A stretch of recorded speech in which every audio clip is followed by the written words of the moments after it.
Bonjour à tous. Et cette vidéo est dédiée bien sûr à toutes les organisations de défense des droits humains et aux francophones aussi, aux représentants des organisations de défense des droits de l'homme. Et bien sûr, je voudrais vous dire que, ou bien d'attirer respectueusement votre attention sur le cas préoccupant et grave de Monsieur Saïd Mansour Rizq Abdelrezer. C'est un homme, c'est un citoyen égyptien âgé de 30 ans et il est né de parents musulmans. Il est devenu chrétien en 2016 après plusieurs années d'études comparatives des religions, etc. Et malgré, bien sûr, les tentatives répétées de Saïd d'intégrer les églises en Égypte, qu'elles que soient orthodoxes ou évangéliques, il n'a pas été accepté officiellement, mais il a par la suite rejoint l'église orthodoxe russe. À partir de ce moment, il a subi un harcèlement incessant de la part de sa famille et bien sûr de sa communauté et surtout du service national de sécurité à Alexandrie. Cette persécution s'est intensifiée jusqu'à l'arrestation et la torture. Et il a été contraint de divorcer de son épouse et abandonner bien sûr son petit-fils. Et puisque en Égypte, comme vous le savez, une femme croyante ne peut rester avec un mari considéré comme apostat. Et donc, les enfants nés d'un mariage musulman sont considérés comme musulmans à vie. Même le papa, même si le papa change sa religion et devient chrétien. En 2018, qu'est-ce qui s'était passé? C'était horrible. Saïd a tenté de quitter l'Égypte pour demander l'asile en Russie et bien sûr l'autorité égyptienne ont bloqué sa première tentative, ils l'ont provoqué, ils l'ont convoqué aussi devant le service national de sécurité en Égypte où il a déclaré avoir été insulté et humilié. Finalement, il a réussi à rejoindre la Russie, il a demandé l'asile et s'est officiellement converti à l'église, bien sûr, orthodoxe russe. Pendant on peut dire une courte période, il a vécu libre, loin de la pression sociale, la pression psychologique également. Et en Russie, il a commencé, bien sûr, il a commencé de critiquer l'islam. Et ces critiques publiques de son ancienne foi a provoqué les musulmans et il y avait des provocations sur les réseaux sociaux ont suscité bien sûr des représailles. Il a été emprisonné pendant 11 mois, puis expulsé vers l'Égypte en 2004. Et bien sûr, comment on peut faire ça et malgré qu'il y a un document délivré par, bien sûr, le HCR en mars 2015, confirmant qu'il remplissait les conditions de statut de réfugié. Et bien sûr, à son retour, c'était le malheur. Il a été arrêté, puis relâché avec une mise en garde glaçante d'un officier de sécurité nationale et il lui a dit officiellement, voilà, verbalement, si tu veux devenir chrétien, si tu veux être chrétien, ben, sois-le, mais tu dois garder le silence. Tu n'as pas le droit de déclarer ou bien pas de déclaration publique, pas de contact et bien sûr pas d'évangélisation. Et il a également été contraint de subir des interventions douloureuses pour effacer un tatouage chrétien réalisé en Russie. Il a confié à ses proches qu'il avait été suspendu par les mains. Attaché au mur, en position de crucifixion, et pendant plusieurs heures par jour. C'était horrible. Il est resté pendant une semaine dans cette position. Et bien sûr, l'année suivante, il a vécu sous surveillance constante et sous pression psychologique ininterrompue, installé dans le quartier de Mataria au Caire, et il a continué à publier sur les réseaux sociaux ses commentaires, bien que ses critiques de l'islam. Rester modéré, comparé au flou de discours de haine ouvertement diffusés contre, bien sûr, les non-musulmans dans les mosquées et en ligne. Pourtant, il se sentait constamment menacé, allant jusqu'à confier à ses amis qu'il craignait un assassinat. La raison pour laquelle, en juillet 2025, il a commencé, Saïd, à contacter son avocat par l'intermédiaire, bien sûr, d'une relation et il a commencé aussi d'exercer son droit constitutionnel d'intenter une action en justice pour modifier sa religion sur ses documents officiels et changer bien sûr la religion d'un musulman à un chrétien.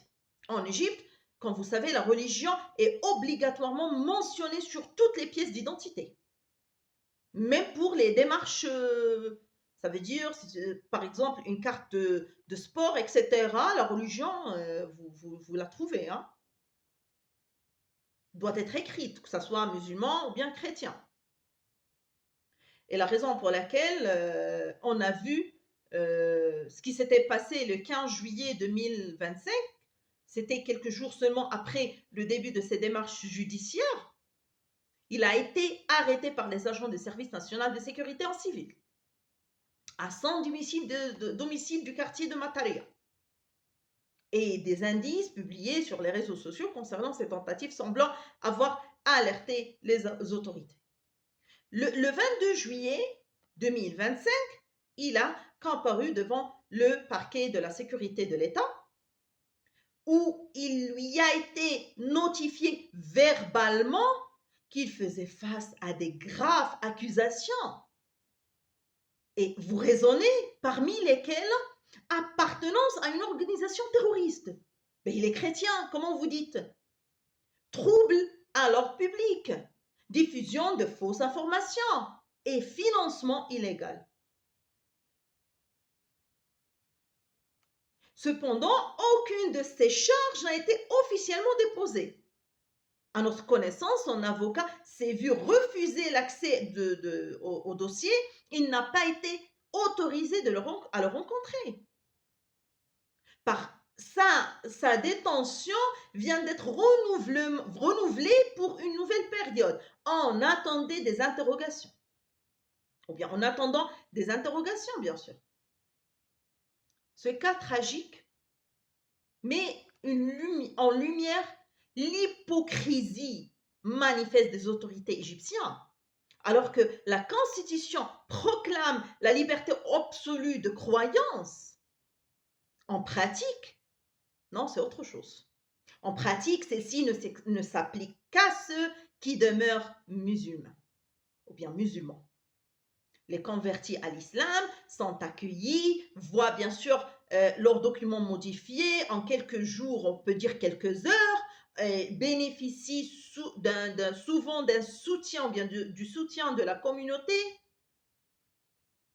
Les convertis au christianisme, eux, sont traités comme des criminels, isolés, réduits au silence, privés de leurs droits fondamentaux. Cette arrestation de Saïd n'a rien à voir avec la sécurité nationale, ni le terrorisme.